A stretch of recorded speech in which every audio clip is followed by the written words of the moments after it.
واقعہ کربلا ایک باقاعدہ تاریخی حیثیت رکھتا ہے۔ اسلام چونکہ دین ہی قربانی کا ہے، لہذا یہ لازم تھا کہ ایک ایسی مثال رکھی جائے کہ اس سے اوپر قربانی پیش کرنے کا تصور ہی ختم ہو جائے۔ سیدنا حسین ایک استعارہ ہیں، اور پوری کائنات میں جہاں جہاں کوئی بھی برائی کے خلاف کھڑا ہے اس کے پیچھے حسینی شعور ہے، اس کے پیچھے حسینی صفت ہے جو کسی بھی برائی کے خلاف کھڑا ہو کے اس برائی کو روکتا ہے۔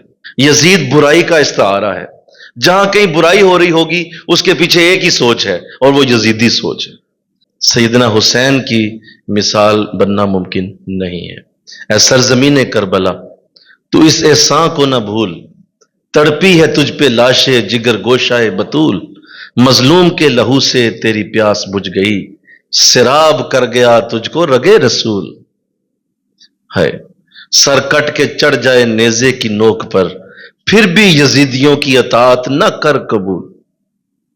اے حسین ابن علی تجھ پر سلام، اے شہیدان محبت کے امام، زندگی ہی زندگی تیری حیات، اے حیات اندر حیات، تو نے دھو ڈالے ملت بیضا کے داغ، تو اگر اسلام کا دل ہے تو ایمان کا دماغ، تو اگر اسلام کا دل ہے تو ایمان کا دماغ، فخر سے دل کا دریچہ باغ کرنا چاہیے، جن کا تیرے جیسا آقا ہو انہیں ناز کرنا چاہیے۔